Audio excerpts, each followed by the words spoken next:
Shalom, salam sejahtera, saudara yang dikasihi Tuhan. Senang bisa berjumpa lagi dalam renungan hari ini. Mari kita berdoa terlebih dahulu. Kepadamu ya Tuhan kami datang memohon hikmat dan pengertian, sehingga kami dapat memahami firman-Mu dengan benar. Dalam nama Tuhan Yesus kami sudah berdoa. Amin. Pembacaan firman Tuhan dari kitab Bilangan pasal 2 ayat 2. Orang Israel harus berkemah masing-masing dekat panji-panjinya. Menurut lambang suku-sukunya, mereka harus berkemah di sekeliling kemah pertemuan agak jauh daripadanya. Demikian pembacaan firman Tuhan. Tema kita hidup dalam ketertiban. Saudara-saudara yang dikasihi Tuhan, Bilangan pasal 2 mencatat bagaimana Tuhan mengatur perkemahan dan perjalanan bangsa Israel di padang gurun. Setiap suku memiliki tempat yang sudah ditentukan dan mereka berkemah di sekitar kemah suci. Tuhan tidak membiarkan umatnya hidup dalam kekacauan, tetapi menetapkan aturan agar ada keteraturan, keamanan, dan harmoni dalam komunitas mereka. Kita akan belajar beberapa hal berdasarkan Bilangan pasal 2. Pertama, Tuhan adalah Allah yang tertib. Dia adalah pribadi yang tertib. Dari pasal ini, kita belajar bahwa Tuhan bukanlah Allah yang membiarkan segala sesuatu berjalan tanpa aturan. Ia memberikan instruksi yang jelas tentang bagaimana setiap suku harus berkemah dan bergerak. Hal ini mengajarkan kita bahwa kehidupan yang berantakan bukanlah kehendak Tuhan.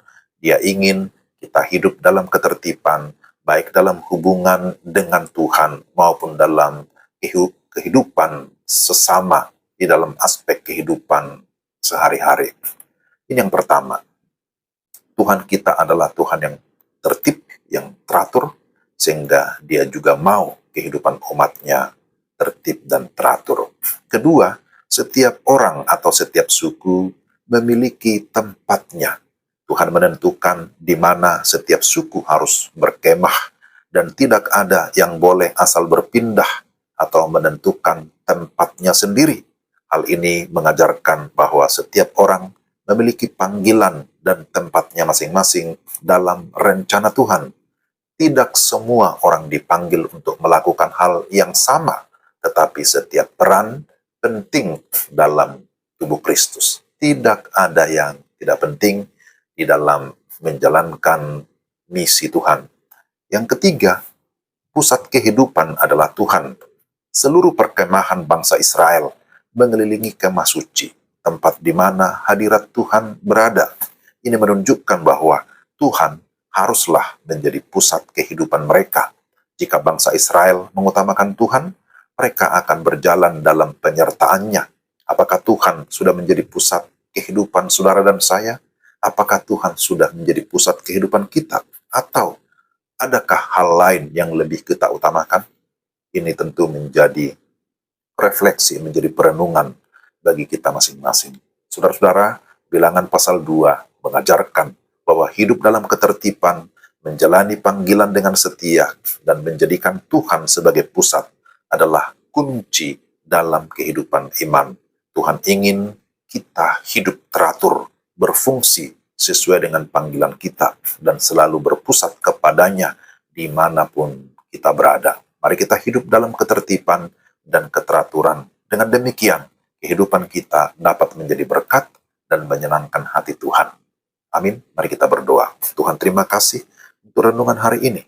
Kami berdoa supaya oleh pimpinan Roh Kudus kami dapat memahami, kami dapat menaati, sehingga kami hidup di dalam ketertiban, hidup di dalam keteraturan, karena itulah yang Tuhan kehendaki.